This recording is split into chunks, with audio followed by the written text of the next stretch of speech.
नमस्कार, आप देख रहे हैं एसपीएन 9 न्यूज। मैं हूं रोहित वर्मा। एक बार फिर से हाजिर हूं आपके सामने एक नए विश्लेषण के साथ। विश्व में फैली कोरोना महामारी के बाद अब जब अन्य कई देश अपने बाजारों को पुनः खोलने की ओर अग्रसर हो रहे हैं, ऐसे में भारत के लिए वैश्विक स्तर पर आर्थिक क्षेत्र में अपने योगदान को यदि बढ़ाना है तो आर्थिक सुधार कार्यक्रमों को तेजी से लागू करना अब जरूरी हो गया है। विश्व के लगभग सभी देशों ने इस दौरान ये महसूस किया है कि विदेशी व्यापार के लिए चीन पर जरूरत से ज्यादा निर्भरता किसी भी देश के लिए ठीक नहीं है। अतः अब अंतरराष्ट्रीय स्तर पर सप्लाई चेन में भारत के लिए अपनी भूमिका बढ़ाने का सुअवसर निर्मित हो गया। इसका पूरा फायदा भारत द्वारा उठाया जाना चाहिए। यूं तो ईज ऑफ डूइंग बिजनेस की अंतरराष्ट्रीय रैंकिंग में भारत ने केंद्र सरकार द्वारा लागू किए गए आर्थिक सुधार कार्यक्रम के दम पर काफी सुधार किया है एवं ये वर्ष 2014 की 142 की रैंकिंग से बहुत आगे बढ़कर 2019 में 63वें स्थान पर आ गई है। परंतु अभी भी यदि भारत को विश्व के प्रथम 25 देशों में अपनी जगह बनाना है तो अब राज्य सरकारों को भी अपने स्तर पर कई सुधार कार्यक्रमों को लागू करना होगा। 10 मदों से मुख्यतः 5 मदों तक यथा पूंजी बाजार में निवेशकों के हित सुरक्षित रखने, बिजली के लिए मंजूरी लेने, ऋण स्वीकृति करने, निर्माण कार्य हेतु मंजूरी प्राप्त करने एवं दिवालियापन के मुद्दे को सुलझाने भारत की रैंकिंग में काफी सुधार होकर वैश्विक स्तर पर प्रथम 50 देशों की श्रेणी में शामिल हो गए। लेकिन शेष अन्य 5 मदों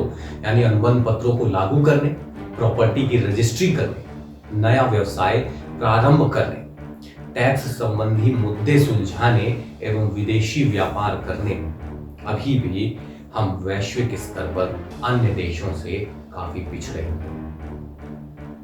अगर मदों के नाम के आगे भारत की वर्ष 2019 की रैंकिंग दी गई है, एक अनुमान के अनुसार भारत में ईज ऑफ डूइंग बिजनेस में सुधार के लिए अब 60% से ज्यादा काम राज्य स्तर पर करने होंगे। केंद्र सरकार तो लगातार आर्थिक सुधार कार्यक्रमों को लागू कर रही है, साथ ही कुछ राज्य भी इस क्षेत्र में बहुत अच्छा काम कर रहे हैं। जैसे Andhra Pradesh ease of doing business के मानदंडों में देश में प्रथम स्थान पर है, जबकि उत्तर प्रदेश द्वितीय स्थान पर एवं तेलंगाना तृतीय स्थान पर। साथ ही मध्य प्रदेश, हिमाचल प्रदेश एवं उत्तराखंड ने भी राष्ट्रीय स्तर पर अपनी रैंकिंग में बहुत सुधार किया है। बाकी प्रदेशों, विशेष रूप से पूर्वी राज्यों एवं उत्तर पूर्वी राज्यों को भी अब आगे आना होगा।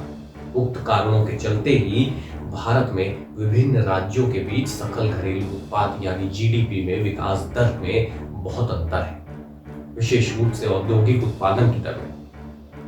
गुजरात, महाराष्ट्र, तमिलनाडु औद्योगिक दृष्टि से विकसित राज्यों की श्रेणी में गिने जाते हैं। अब उत्तर प्रदेश तेजी से इन मानचित्र पर उभर रहा है, लेकिन कुछ अन्य राज्यों में औद्योगिक वृद्धि दर तुलनात्मक रूप से बहुत कम है। इसी कारण से इन राज्यों में रोजगार के अवसर निर्मित नहीं हो पा रहे। भारत में सकल घरेलू उत्पाद में औद्योगिक क्षेत्र का योगदान मात्र 16% ही बना हुआ है और ये बहुत प्रयास के बाद भी आगे नहीं बढ़ पा रहा। अब देश के सामने एक अवसर आया है। यदि राज्य सरकारें इन क्षेत्र में आर्थिक सुधार कार्यक्रम लागू करने में सफल हो जाती है तो कई बड़ी कंपनियों को अपनी उत्पादन इकाइयों को भारत के इन राज्यों में स्थापित करने में आसानी हो। हमारे देश में बिजली, कृषि, जल, शिक्षा आदि अन्य कई क्षेत्र राज्यों के अधिकार क्षेत्र में आते हैं। अतः इन सभी क्षेत्रों में सुधार कार्यक्रम लागू करने के लिए राज्य सरकारों को ही निर्णय लेने होंगे। तो अब समय आ गया है कि जब राज्य सरकारों को अपना ध्यान अन्य बातों से हटाकर आर्थिक सुधार कार्यक्रमों को लागू करने में लगाना चाहिए। जब तक ईज ऑफ डूइंग बिजनेस की वैश्विक रैंकिंग में भारत अपनी रैंकिंग में सुधार नहीं कर पाता, तब तक देश में निजी क्षेत्र से पूंजी निवेश भी नहीं बढ़ पाएगा। निजी क्षेत्र से पूंजी निवेश के बगैर केवल सरकार अपने खर्चों से देश की अर्थव्यवस्था को कब तक विकास के पथ पर बनाए रख सकती है। इसकी भी दरअसल कई प्रकार की सीमाएं हैं। निजी क्षेत्र को भी अब अपना पूंजी निवेश देश में बढ़ाना अनिवार्य हो गया है। साथ ही विदेशी निवेश भी देश में प्रोत्साहित करना अब आवश्यक होगा, ताकि अंतरराष्ट्रीय स्तर पर सप्लाई चेन में भारत की स्थिति को मजबूत किया जा सके। इससे देश में न केवल आर्थिक विकास को गति मिलेगी, बल्कि रोजगार के नए अवसरों को सृजन भी होगा। कोरोना वायरस महामारी के बाद तो दुनिया भर के देशों के सामने अलग अलग रास्ते खुले।